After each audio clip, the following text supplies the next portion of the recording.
It is Open Access Week. It's a global celebration and education around the successes and opportunities with open access publishing. Leddy Library has a page with a variety of other events that are being held around the globe that we've kind of curated for you. Um, and I'll show you that link at the end of our presentation. We're first going to hear from our university librarian, Dr. Selinda Berg, on the importance of open access to the academy and libraries, followed by our esteemed invited guest, Jessica Clark from Coalition Publica, who will tell us about these two interrelated projects which are helping to transform Canadian scholarly publishing. Thank you very much, Jessica, for joining us today to share your expertise. Finally, we have the great pleasure of welcoming two of our Windsor faculty who serve as editors of two Érudit supported journals and who will share their thoughts on the program from an editorial perspective. Dr. Christopher Tindale, Professor of Philosophy and Director of the Center for Research in Reasoning, Argumentation, and Rhetoric, serves as editor for Informal Logic, one of the highest ranked Canadian OA journals in the humanities. We also welcome Dr. Lana Parker, Assistant Professor in Windsor's Faculty of Education and editor of one of Érudit's newest titles, the Journal of Teaching and Learning. Welcome to you both. Both of these journals are two of more than 150 scholarly journals supported by the Ontario Council of University Libraries, of which Leddy Library is a member. Leddy uses the shared platform to locally manage and support 12 current journal titles in our scholarly publishing program, which also features conference proceedings, digital books, and electronic theses and dissertations. And with that, I'd like to next welcome Dr. Selinda Berg, Leddy Library's University Librarian, to the background for this work. Selinda? Thank you, Pascal, and thank you for bringing us all together today. On behalf of Leddy Library, I also want to welcome everyone to our Open Access Week 2021 virtual event. I am grateful to see your interest in learning more about open access and some of our related initiatives. Leddy Library, like all academic libraries, have a vested interest in supporting open access initiatives. We are committed to the growth and progress of open access locally, nationally, and globally. Academic libraries have a long-standing commitment to ensuring the accessibility of information to our communities, in turn promoting the greater and wider access to research and scholarship is a natural extension of this work. It is well recognized that the quality information and knowledge arising from our research will be most valuable when it is shared as broadly as possible. The internet and digital access platforms have facilitated the ability to widely and rapidly share research results. However, the high prices of electronic scholarly journals are inhibiting the broad dissemination of research results and impeding the access to many. From the mid-1980s to the early 2000s, the price of academic journals jumped by over 300%. Although the prices of electronic journals have generally leveled off, annual subscription increases of up to 10% are not uncommon. The advocacy, promotion, and development of alternatives to these traditional publishing models is one part of academic libraries' work in open access. Leddy Library has supported open and responsible access to research in many ways, including the advocacy, development, and support of open access policies and mandates, the provision of open access publishing options, as well as development and promotion of our institutional repository. In addition to this work, we are also very proud of our work in support of and in partnership with Coalition Publica.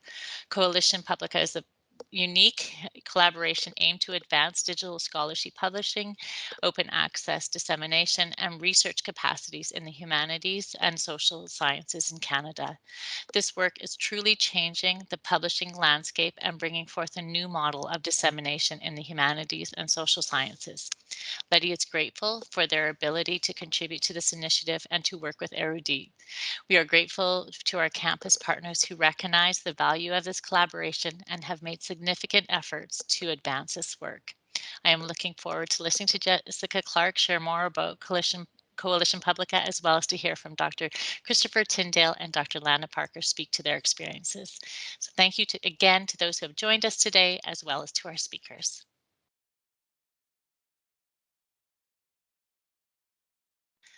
I can pass it over to Jessica.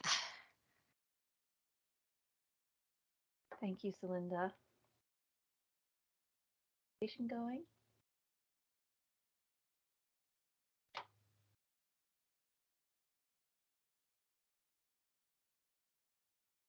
Good morning, everyone. Thank you for attending. As Pascal and Selinda have so kindly introduced me already, I'll say just briefly that my name is Jessica Clark, and I work for Érudit, specifically coordinating the Coalition Publica project. In particular, I'd like to thank Pascal for thinking of the idea of having this session in the first place, and for inviting me to attend.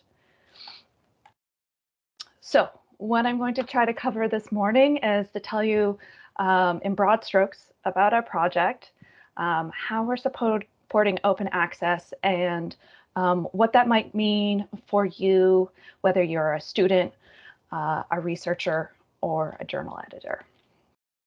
So what is Coalition Publica exactly? Most simply, it is a partnership between two groups, Érudit and the Public Knowledge Project. Érudit is an online dissemination platform for scholarly journals, and is based at the University of Montreal. PKP is a open source software development group based at Simon Fraser University. Both our organizations were founded in the late 90s with supporting a transition to open access at the heart of our mandates. Together, as Coalition Publica, we are developing a non-commercial, open source national infrastructure for digital scholarly publishing, dissemination, and research. And we're doing this by combining PKP's Open Journal Systems, or OJS, and the Érudit.org platform. And in addition, we're doing some research to help support the Canadian scholarly publishing ecosystem. An additional layer to our work as Coalition Publica is a role that we've taken on to convene stakeholders and community members involved in open access in Canada. Our project is funded by the Social Sciences and Humanities Research Council of Canada and the Canada Foundation for Innovation, where we have been recognized as a major science initiative. We are, in fact, the only major science initiative that supports both the humanities and social sciences. So speaking about publishing infrastructure, ours has two main parts. The first is PKP's OJS software. It is open source, meaning that it is free to download and to use, and it is designed primarily for publishing a scholarly journal online. You'll see here 3 OJS websites of University of Windsor journals, 2 of whose editors are here with us today, Christopher, who edits Informal Logic, and Lana, who edits the Journal of Teaching and Learning. And as you can see, they present quite a professional image online for a journal, but OJS also includes very helpful back-end tools for managing the publication process from submission through peer review. It can also include production steps such as copy editing and design, and finally, providing the tools to publish online. The second part of our infrastructure is the Érudit platform, which again is the centralized dissemination platform. We are not unlike some other platforms you may be more familiar with, JSTOR and Project Muse, though our mandate is primarily Canadian. We have, as you can see here, 276 journals on the platform currently. 236 of these are scholarly journals.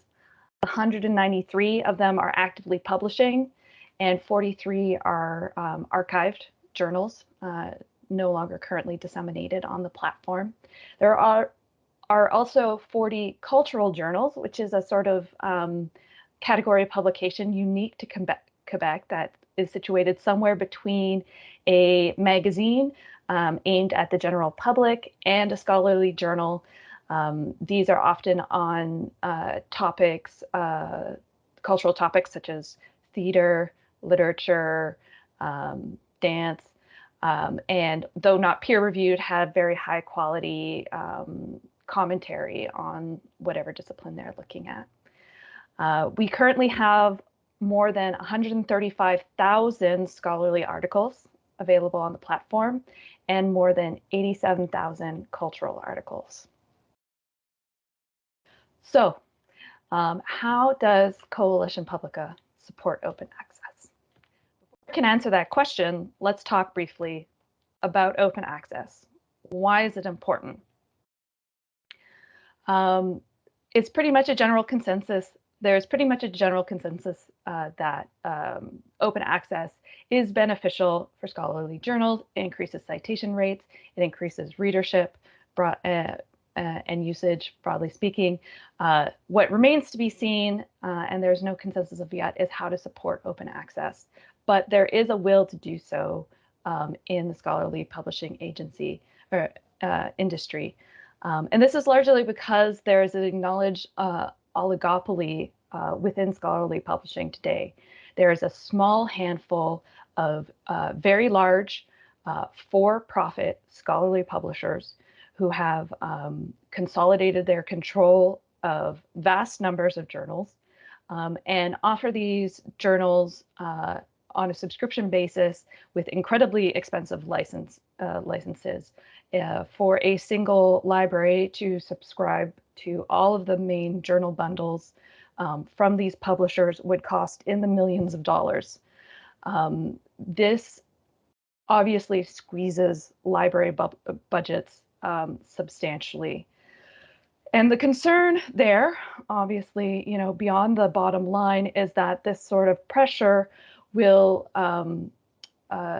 decrease diversity in scholarly publishing, and the follow-on effect of that would be a decrease in the diversity of scholarly research. And the argument goes something like this: is that if libraries have to put all of their resources into paying for subscriptions from the large publishers, they have fewer resources to allot to smaller journals that might be publishing in niche subject areas. For example, anything Canadian is considered a niche subject area to a commercial publisher.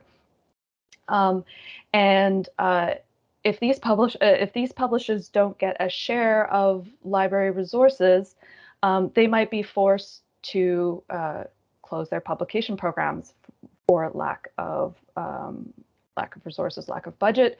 And then if there are fewer publication venues for research in specific subject areas, then researchers won't have places to publish their research, and eventually will have a pressure, broadly speaking, in research to be publishing only in large journals, only in subject areas that can command the sort of attention that the large general publications are interested in. And quite frankly, open access is an equity issue. Scholarly research outputs is a excellent way to communicate knowledge, and this knowledge should be available, broadly speaking, given the budgetary pressures to license scholarly content for libraries. As you might imagine, university libraries in less privileged nations of the world, especially in the global south, often struggle to access these licensing arrangements for their researchers. And then also, as it is in Canada, is elsewhere in the world, a lot of scholarly research is funded through government granting agencies. And there's a very strong argument that can be made that the citizens who help support this research through their taxes have a right to access that research once it has been completed and its outputs have been published. This whole topic could be a presentation in and of itself. Once I'm done speaking, I'm going to put in the chat a link to a short briefing note that Érudit published last year about open access and open access policies. So you can take a look at that in case you're interested more broadly on this topic. So what are we doing to support open access? As I mentioned before, OJS is an open source software program. So it means it's free to download and use.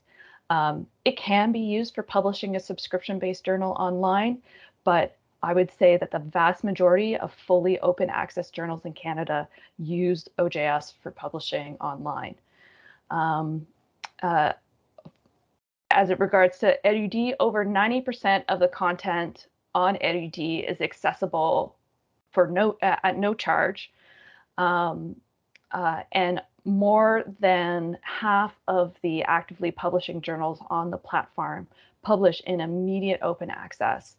On Érudit, our scholarly journals have the option of publishing either with a 12-month embargo, meaning that the content that is newer than 12 months is only accessible with a subscription, or they can publish in immediate open access, meaning that content is available immediately after publication.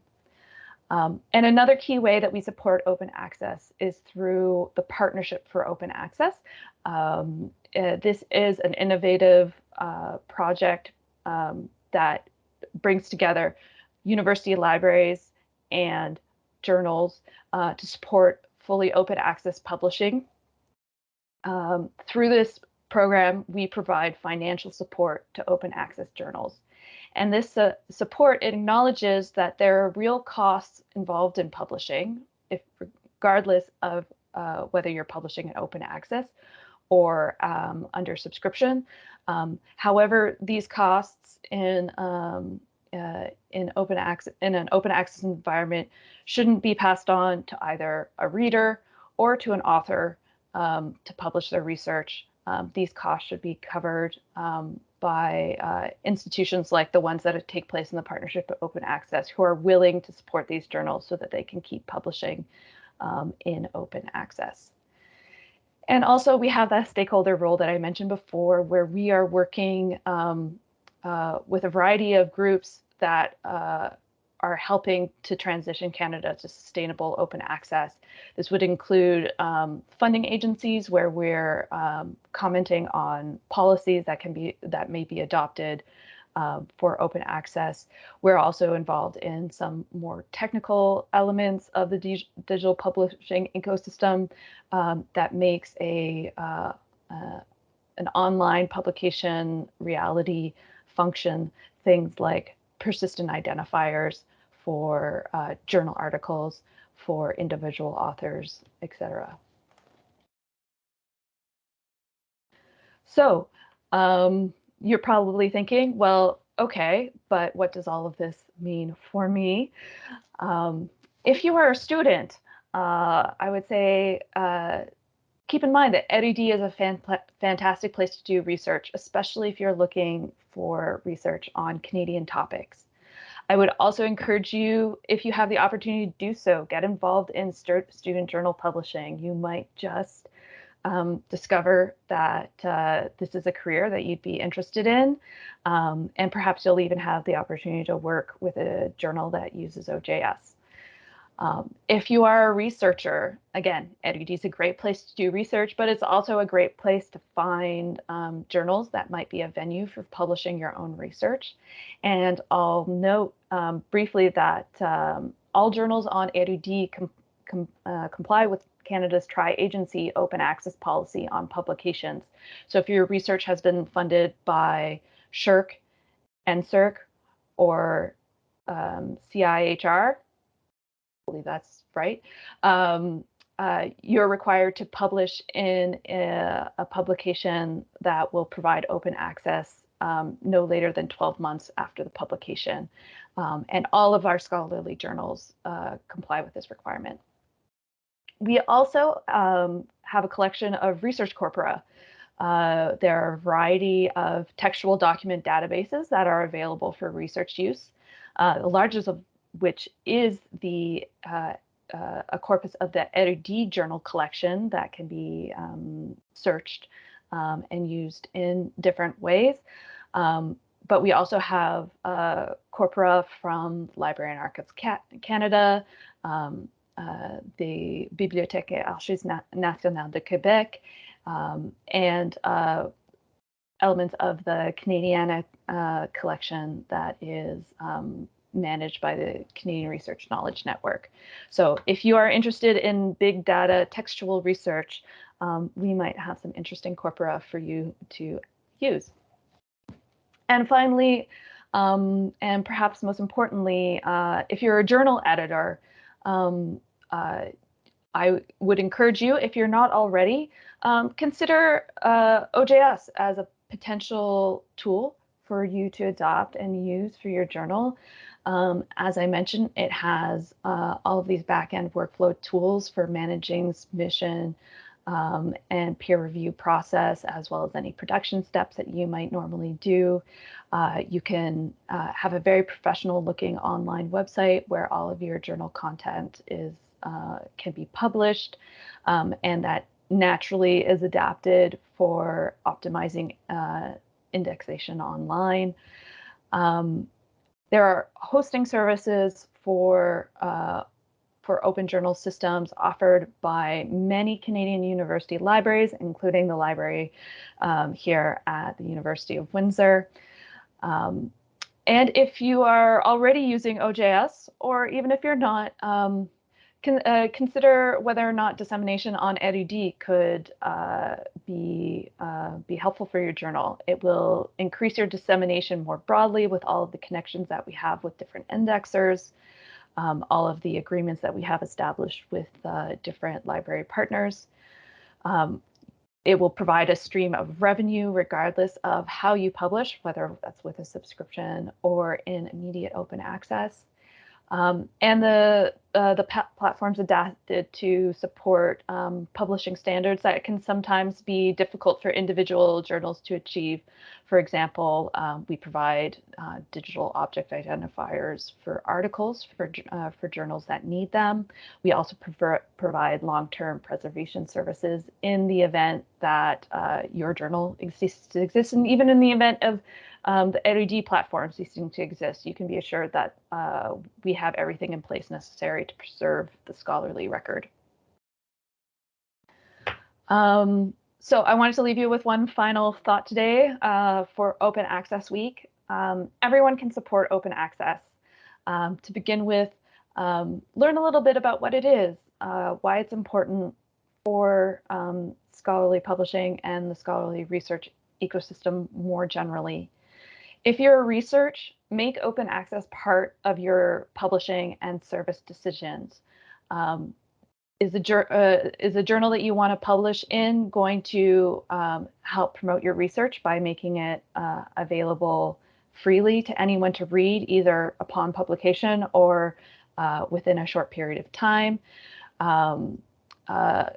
Are you going to be willing to lend your time as either a peer reviewer or an editorial board member to a journal that doesn't have open access policies?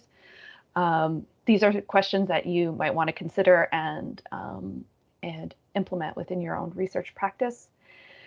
And if you're a journal editor, and if you're not already running a fully open access journal, consider what a transition to fully open access might mean for your journal. Thankfully, Coalition Publica as a partner is there to help with these sorts of decisions that are complex, but are not insurmountable. And even if open access, fully open access is not right for your journal, consider adopting open friendly policies, for example, using Creative Commons licensing, or having clear self-archiving policies for your authors. There are all sorts of ways to continue to open the publishing ecosystem for everybody. So thanks again to everyone who was here today, to my fellow panelists. I'd like to thank Christopher and Lana, who are about to speak to us. They are two journals who have taken the leap to join Coalition Publica in the past years. Christopher was among the very first editors to join Coalition Publica when we were a little pilot project.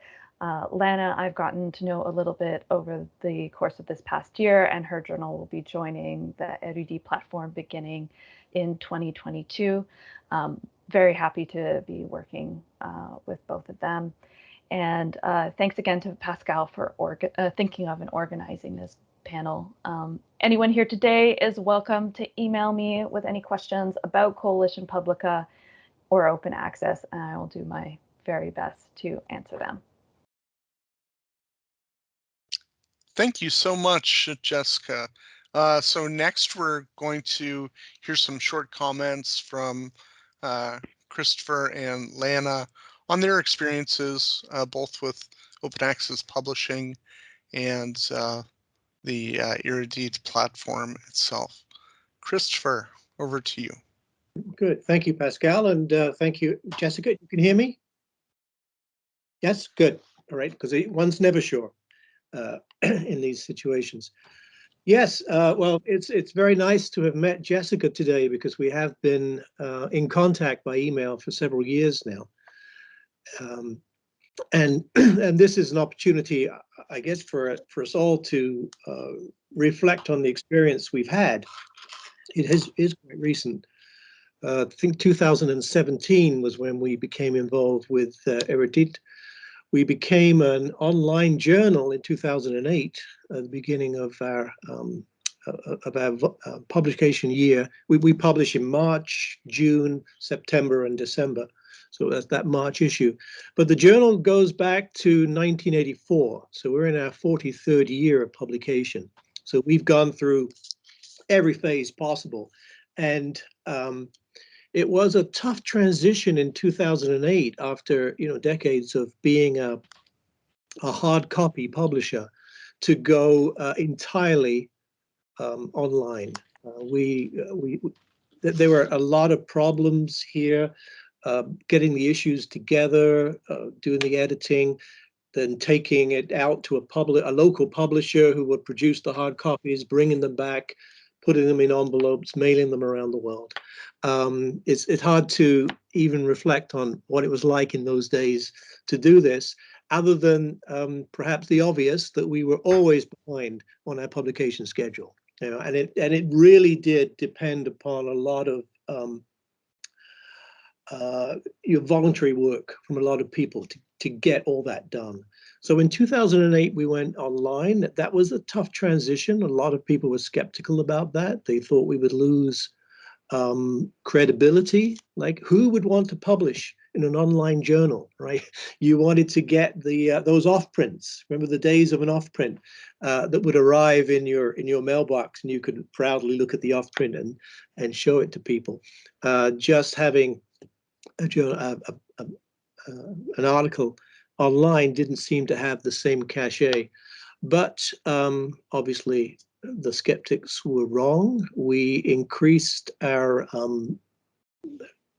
our readership substantially, particularly in those parts of the world that were having difficulty getting hold of the hard copies. We had a subscription rate in those days that would cover the costs of publishing. And we had to cover the cost of mailing. We would subsidize people outside of North America and Europe, but still moving to online, an open access journal, immediate open access with no subscription, radically increased our readership, and that's what we were all about, really. And of course, we suddenly lost the problems of having to produce the hard copy 4 times a year, and that meant we've been on schedule virtually ever since. Right? We now produce within we aim for the first day of the month, and within a week usually we manage to get that out, unless it's a special issue being run by outside editors, special editors, and that can be a bit slow. So in 2017, I think we were contacted by Jessica and invited to get involved. We had no idea what was involved there. We thought we were doing quite well the way we were running, but Shirk also encouraged us to look in this direction. I should say that we are a Shirk-supported journal, and that allows us to hire a student intern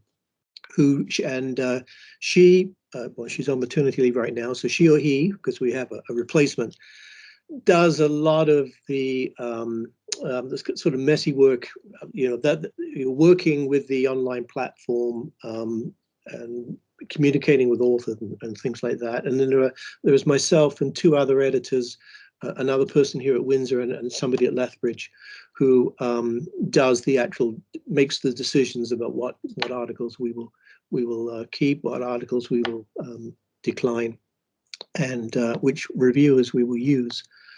So we were working quite well there, but then coming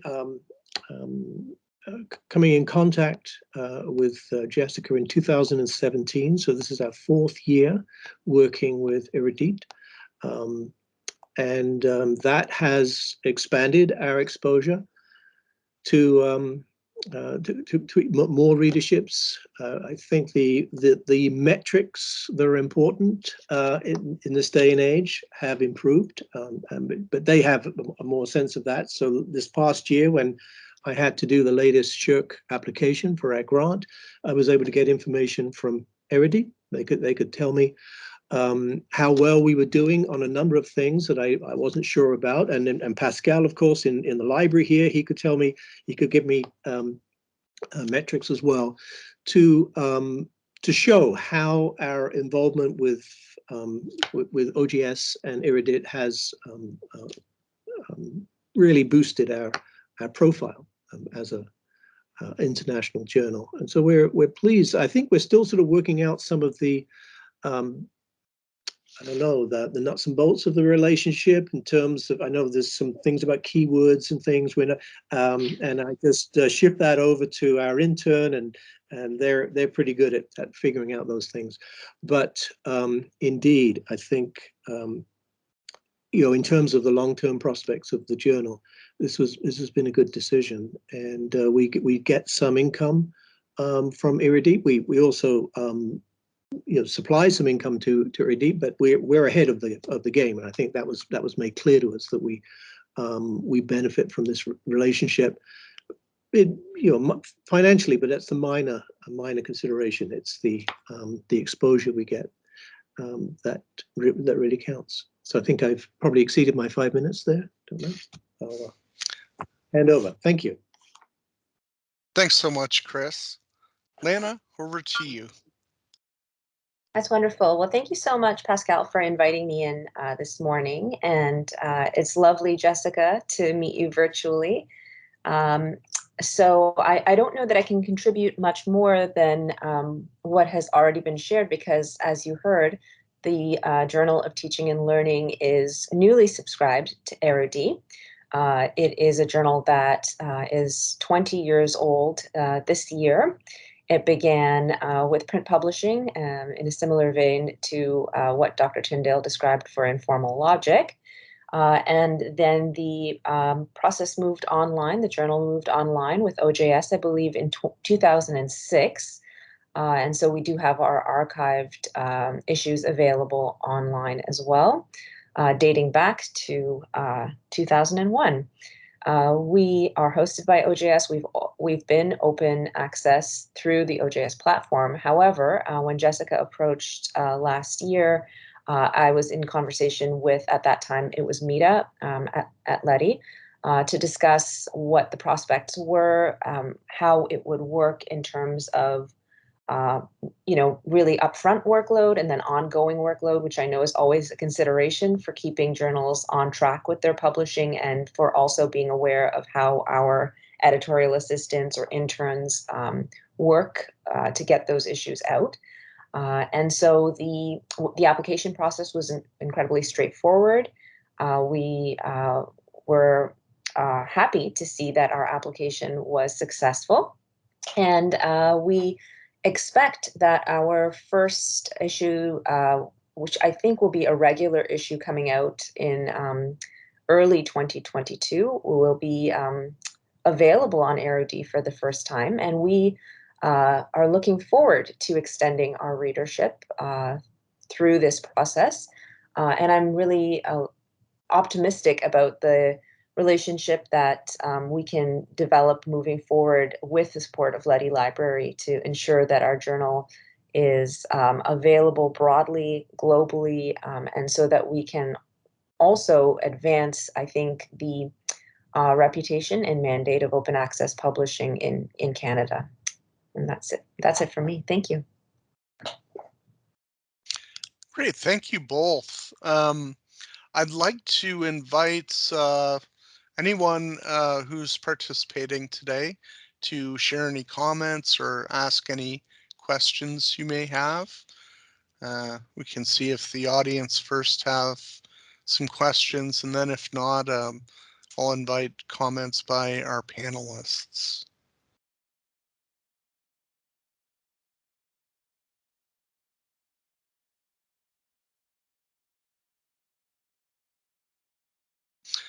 I guess I could start with one question for both Dr. Tindale and Dr. Parker about where you see your respective journals in relationship to other titles in your disciplines, and how has making Dr. Tindale spoke a little bit about how online publishing has made that research much more accessible and findable by those outside of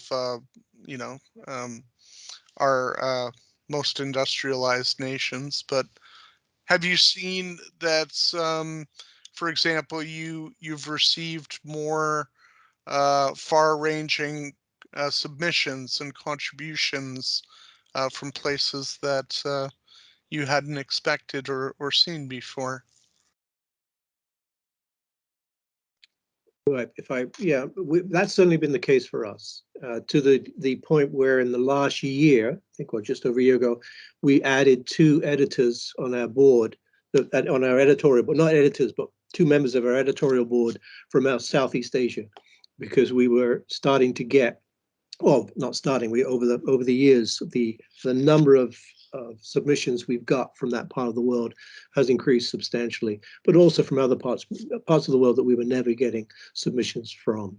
And I assume that's the case with some of our sister journals in the field, although I think we're different in the sense that they continue to have a hard copy journal as well. Everyone's online now. I think they have to have an online platform, not as nice as ours, of course, but it's there, and the facility of the access of that online platform, how easy it is for reviewers to get in, for example, and do their work is really quite important. I think ours is, we're trying to make it as easy as possible for reviewers to access the the papers and then put their comments in afterwards. I've certainly had some frustrating experiences with other journals where I've reviewed papers, and I almost have to re-register every time to get into the platform to put my comments there. So just a few comments there. Donna. Yeah, I mean, our journal is, I think, accessed internationally. We receive a lot of submissions from Asia, Europe, fewer from the States. But it has, in my experience, and I have only been editor for 2 years now, so I don't have the historical perspective of moving from print to online, to really illuminate whether or not that how much that shift broadened readership. But I could expect, given where I know our submissions are from and how I anticipate that we will be accessed with Érudit and have been accessed with OJS, that the readership has grown substantially, and that open access is it's a large function of being open access and online. Thanks so much. We have 2 questions in the chat, and then after that, I'll turn to Dr. Dilworth, who also has a question. So Jennifer asks, is there more work to do in print and less in electronic or digital copy, or about the equivalent? And then from a user perspective, have you seen any interesting quirks revealed by your statistics? Is it used more heavily in a particular time during the academic year?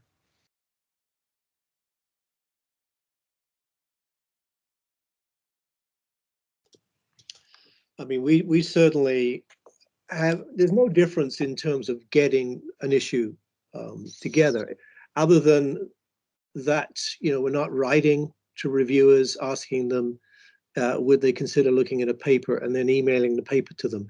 I mean, even as we started to shift, that was the kind of thing we were doing.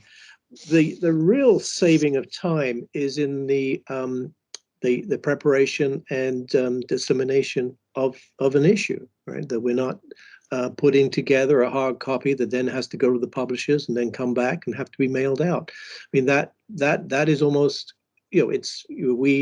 once we've sent the galleys out electronically to the authors, they've reviewed it, we put it together, we do a final proofing, and then it's the press of a button and it's gone. It's out there across the world. That's the magic of today.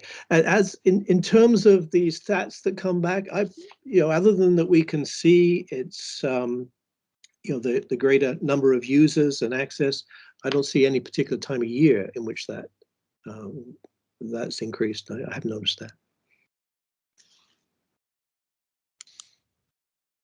Thanks, Chris. Lana, have you noticed anything with your journal in terms of usage or any changes? I think we from the time that I have taken over as editor, we've been hosted open access on OJS. So once again, I don't have the perspective of what this looked like previously, or what it will look like once we have joined Érudit, because that has yet to happen and will be happening in the coming months. But I can say that working off the OJS platform is a fairly streamlined process. It does bring ease of use for the whole process, from reviewing to issuing proofs, and kind of having a system that it is self-contained in that regard. So while OJS has its momentary quirks, I think we encounter them every once in a while. But overall, it's been fairly streamlined. And then with regards to user stats, we don't notice anything necessarily seasonally. I think we notice bumps in our readership when we around the release of issues, certainly, but also when we have an anticipated special issue release, and we note that as well.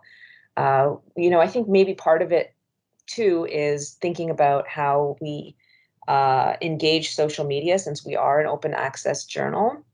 And that has been an emerging part of our mandate to work in complement with some of the work that we're doing with Érudit to kind of broaden our readership as well. So that's another factor that we're thinking about, and that is an affordance, I think, of being open access, is that once you have followers and once you have accounts, that you can send the new issue updates to, it generates some more traffic to the site. Great, thank you. Jessica, before I turn to Dr. Daleworth, do you have any comments? Jennifer asked if I have any interesting statistic stories. We monitor the statistics for the entire platform of Érudit as part of our funding reports. So looking across all of our journals, we sometimes notice interesting things. Often the most frequently used articles are not the most recent. I remember a recent case where it was an article from 1976 that was head and tails above anything else available on the Érudit platform. Sometimes the topic of a article will make it interesting. We have a journal that recently put out a special issue all about the video game Animal Crossing, and those articles garnered a lot of attention right away on publication. But I would say in general, a lot of the trends we see, most journals will see a little bump in usage in the month that they put out a new issue. That's very, very common.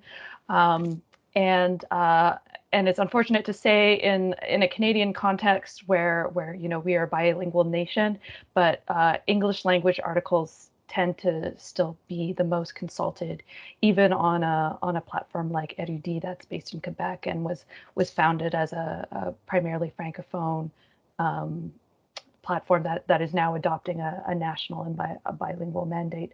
So that is also of note. Yeah. Great, thank you. We have time for one more question, and I'll turn to Dr. Thomas Dilworth. Well, I speak as a publisher and a so-called scholar, and what Jessica has said has resonated with me, and also Chris. I have published a hell of a lot. I've published 130 or 40 articles, and about 5 to 7 of them I think are classical, really important, and they're not read because, for example, I did one that I think is the best article ever written on 1984. And it was published in PL&L that will not allow you to read it unless you pay. But they allowed it to be put on your website, your university website, and it's been there for about 3 months, and it's getting huge response compared to the silence before. Because I remember hearing that the average readership of a scholarly article is 9. And that must include the readers they sent it to for approval initially, I think. So I have certainly articles that I've wondered, why is it not getting any attention? And the reason is that publication in an ordinary journal is a form of burial. You might as well dig a hole in your backyard and bury your essay in it. And I just don't know. My question is, are people aware of this possibility? Because I've only become aware of it in the past year, and it's made a huge difference. And as maybe some of you know, Pascal and I are working on putting up online an extension of a biography that I wrote of a poet and painter named David Jones. The book is 350 pages long, but it was reduced from a 1,400-page typescript. It was way too long to publish. So this is going online now, and all kinds of people are excited about seeing this because it's going to be a kind of archive. So my question is, what sense do you have that people are aware of this possibility? I'll just jump in here if you don't mind.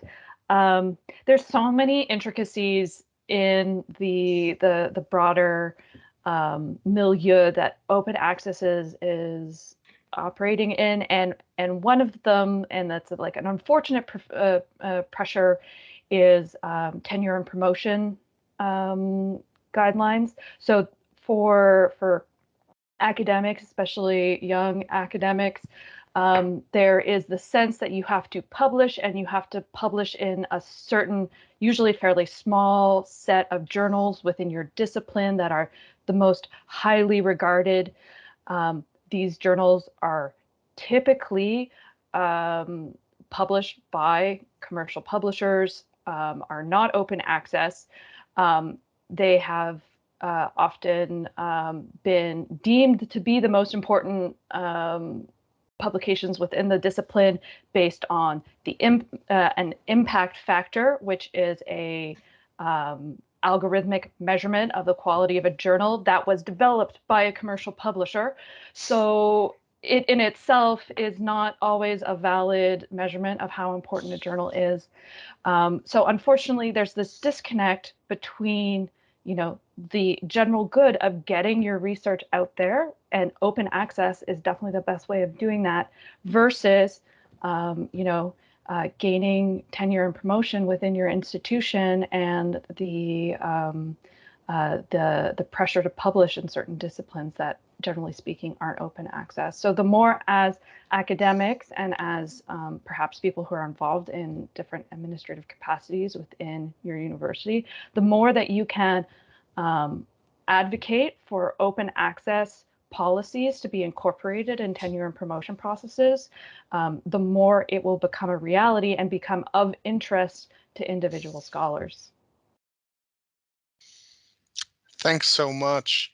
Selinda, do you have anything to add before we break today?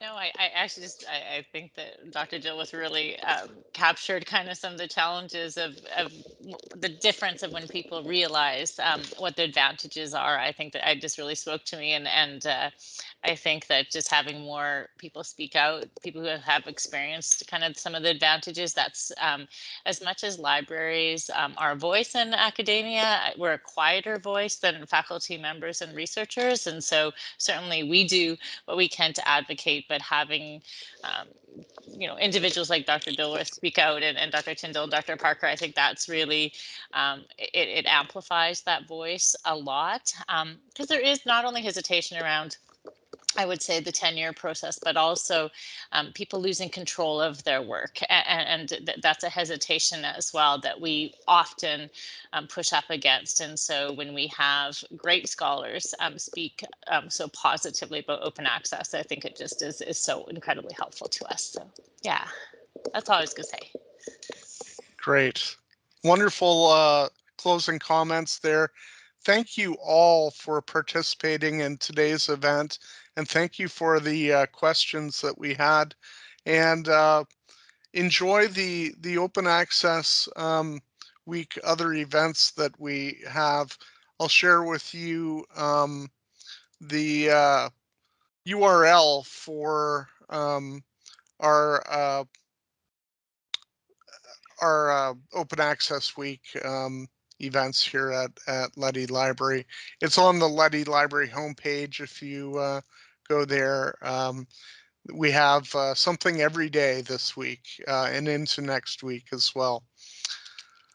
So in the interest of time, I'll end this here.